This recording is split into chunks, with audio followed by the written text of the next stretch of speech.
Hi, this is Brett Ingram, award-winning entrepreneur, and today I want to share with you how to optimize your business operations for maximum profit.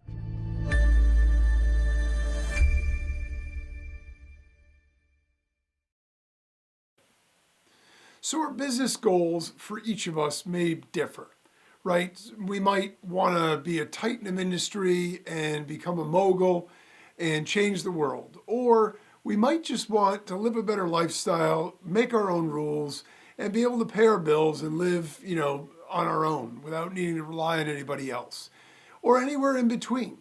So regardless of our goals though, the fact of the matter is profit is the gas that keeps us in business, right? It's the thing that if we have enough profit, then we can keep our business going in perpetuity. The minute that we get to a point where we start to lose money or we're not making enough profit, then competition can get tougher. It can be harder and harder to survive. And if we aren't ultimately making enough money, we can't afford to live our own lifestyle, and we certainly can't pay the business bills. So we ended up going out of business. So regardless of whether or not our goals are profit motivated, or whether or not we just want to, change the world and make people's lives better, and the fact that we make money doing it is great, but it's not really what our goal is. Either way, it doesn't matter.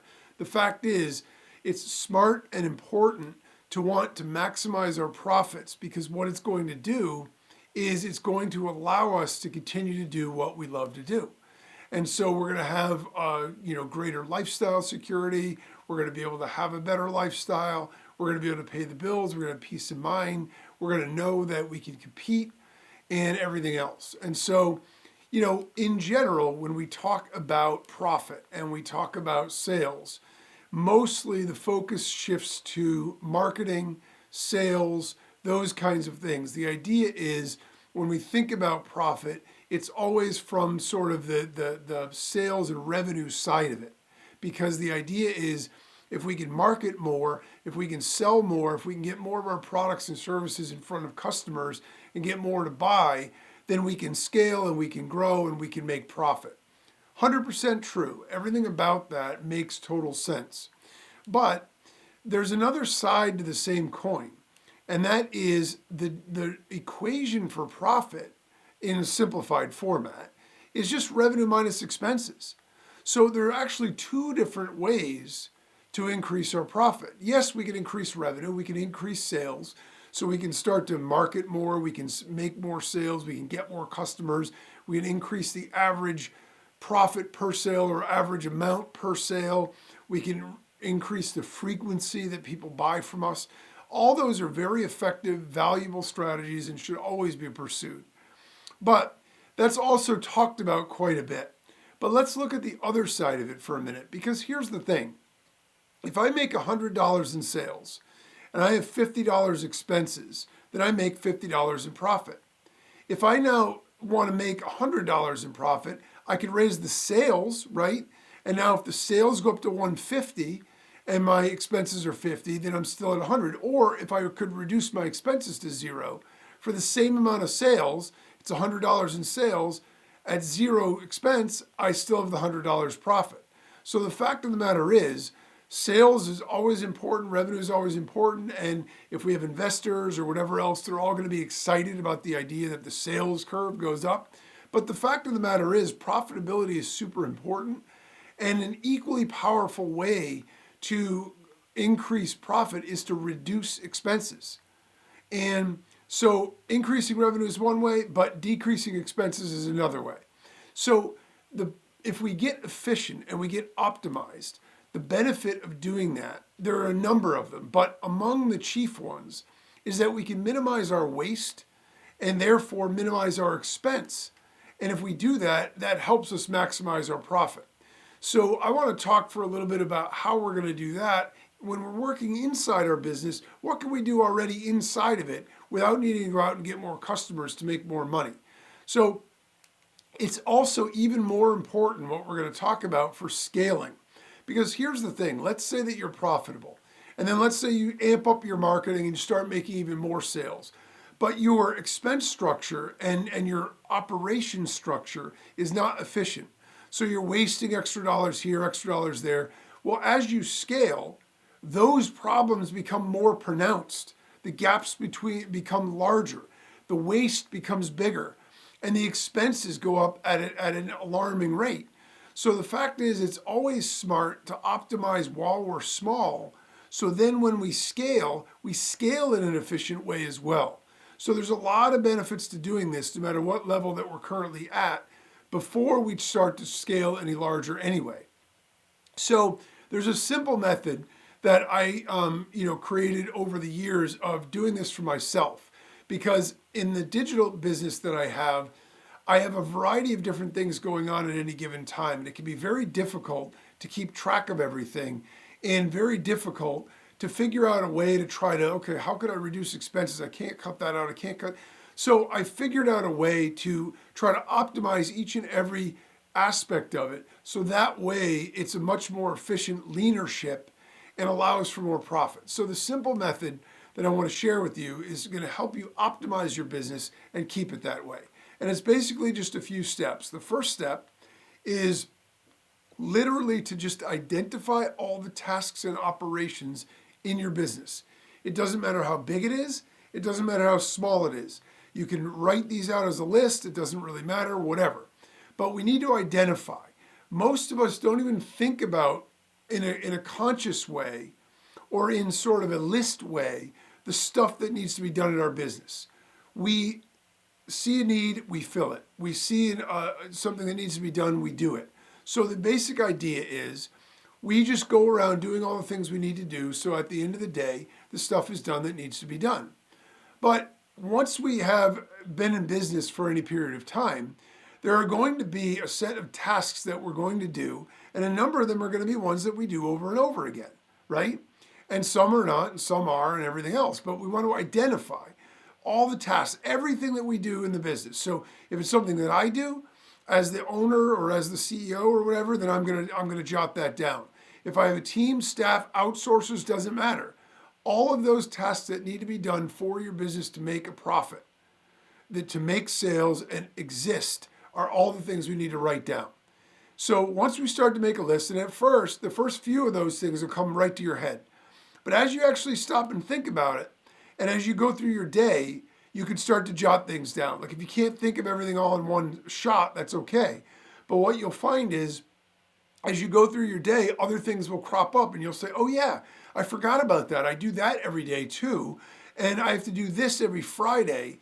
And so you keep that list going and you add to it as you add new things. So we want to compile a composite list of all the things that need to be done in our business every single day, right? Not only daily stuff, but we want to make sure we have the daily stuff and we have all the long-term stuff and everything else that gets done. So everything that's done as an operation in our business, we're tracking. The second step is that anything that is repeated or ongoing, we want to create a process for it. This is absolute gold when you grasp this and realize how powerful this is as we go through these steps. So basically, let's say on a given day, I get up and I, turn on the computer or whatever, I check my various things, and then I respond to some Skypes and, stuff like that. And then I queue up my marketing emails for the day, and then I shoot my podcast episode, and then I do this and I do that. Anything that I'm doing over and over and over again. I send emails every day. I check my inbox every day. I make a podcast episode every day. Anything like that, even if it's weekly. Say you had a weekly podcast. I do it every Wednesday. I have to make a podcast. Okay, great. That's still, if it's repeated, I do whatever it is. Like we do an inventory every third Friday of the month. Fine. Even though it's once a month, it's a process. It's something that gets done over and over and over again. So the idea is, if there's things that we keep doing over and over, the more efficient we make those, the more time we save and the more expense we save because we're doing it over and over. For one-off stuff where, okay, well today I have to talk to this, magazine journalist about this particular thing that they want to interview me for. Okay, well, that might not be a repeated thing, so there might not be a process. If I'm going to be doing a lot of interviews, then I probably want to make a process for that too. So I have the bullet points I want to talk about when we're on the phone, whatever else. But if it's a one-time deal, we can table it. We can just keep it on our list, but not worry about it. Anything repeated, we're going to make a process. So how we're going to do that is this. The first thing that we're going to do, let's say that it's email marketing, right? The first thing we're going to do is we're going to write it out step by step as though we were making a training guide for somebody. Now, before you grumble and roll your eyes about the fact that you don't want to do this administrative, I totally get it. I hate administrative work. I don't like detail work. It's not my strength. I can promise you this is worth its weight in gold. So basically what we're going to do is we're going to write it out step by step. Now again, this is something that if we're just trying to think about, what are the steps? We're going to leave stuff out. So it's okay to start it that way. But then what you want to do is pull out that sheet or open up that online doc, whatever it is. I do mine online. It's much better for a lot of reasons, which I'll share after. But regardless, whatever works for you. But once you're doing the process again, open it up and add in the steps that you missed. Rearrange the steps, whatever needs to be done, but write it out step by step as though you're pretending that you needed to teach this to somebody else. I'm not going to be able to do my email marketing anymore. I got to get this other person to do it. I got to be out of the country for 3 years with no internet connection, whatever. So I'm going to pretend that somebody else is going to need to be able to do this for me. So I'm going to write out the process from start to finish with every single step that needs to be done. Then I'm going to look at my process and I'm going to rearrange steps and clarify as needed. So some of the steps, as we jot them down, might not be totally clear. They might make sense to us, but when we go back and we look at them, we go, that's a little confusing. What do I mean by this or that? I can't even understand what I meant by this now. So we can clarify as needed and we can rearrange steps. Sometimes I'll think through something, I start to put down the steps, and then I realize, oh, wait a minute, I missed 2 steps that were in the middle. So I rearrange that so I have a master process that if someone were to follow step by step by step, they'd be able to follow the process that I use to be able to do this. And if you don't already have a process that you follow, if you're random every time that you do it, well, today I get my links first and then I send the email. The other day I, look at the software and then I, do a review and then that's fine. It gives you an opportunity then to create a process that is repeatable, which is super important and valuable. And you're going to see why. I'm going to share why in a minute. So basically, we're going to rearrange those steps and we're going to clarify as needed everywhere that we need to.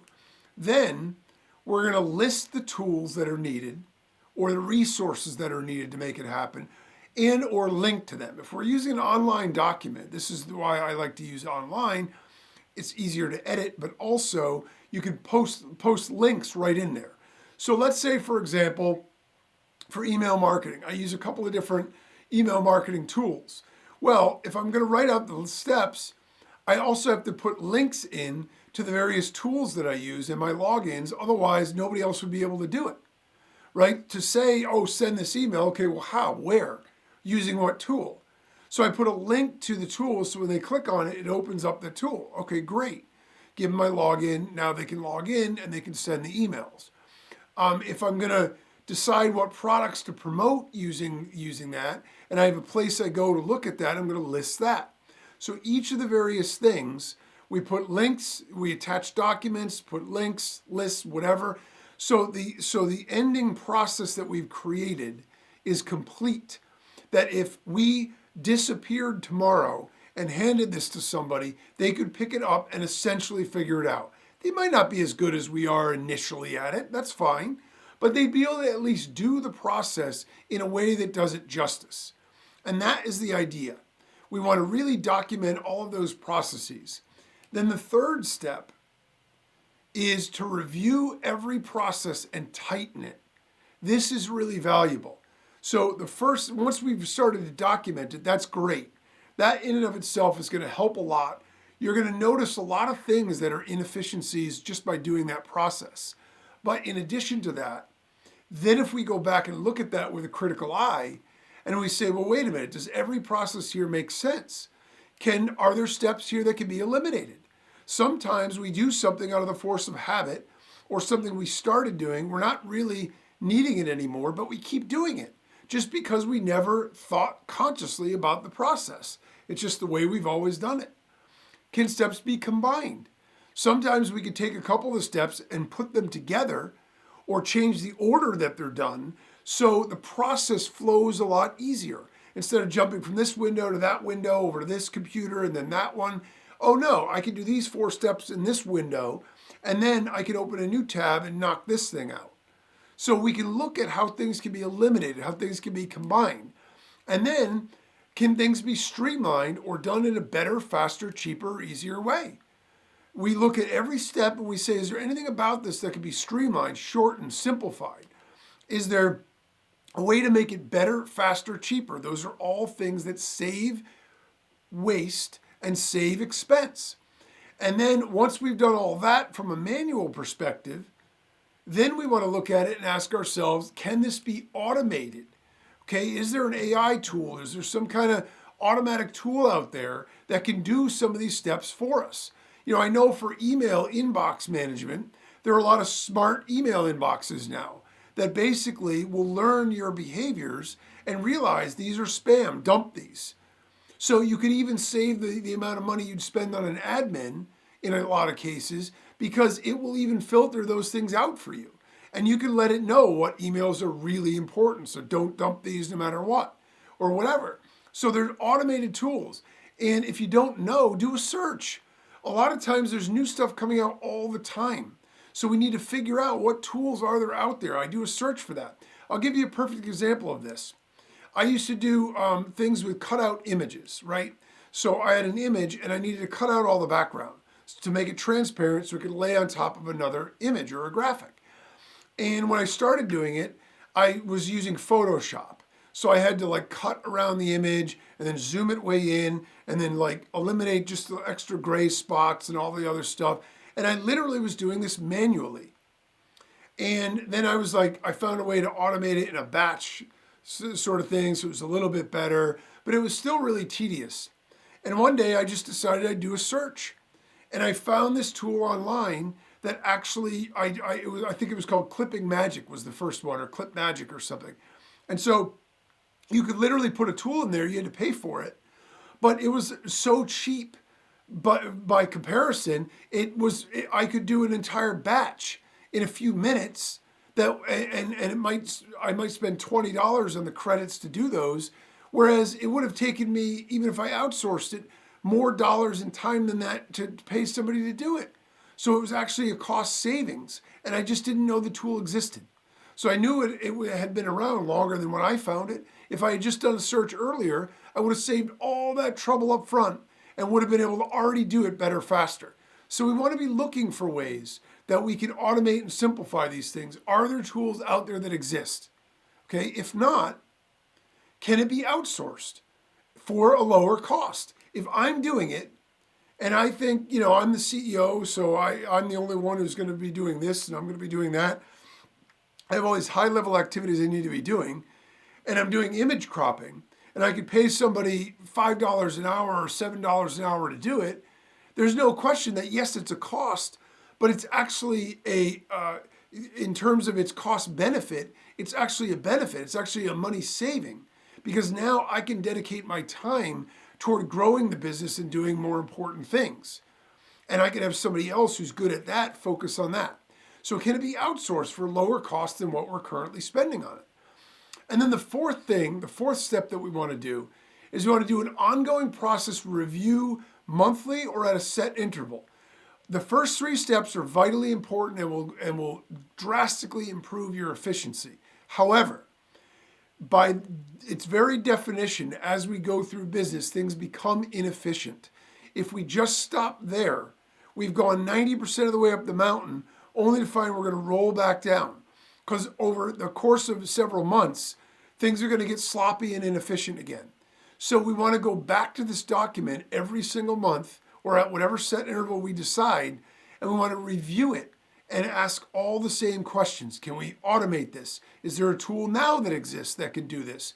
Can we outsource it at a lower cost? Can we remove steps, combine steps, duplicate, or remove duplicate steps, whatever?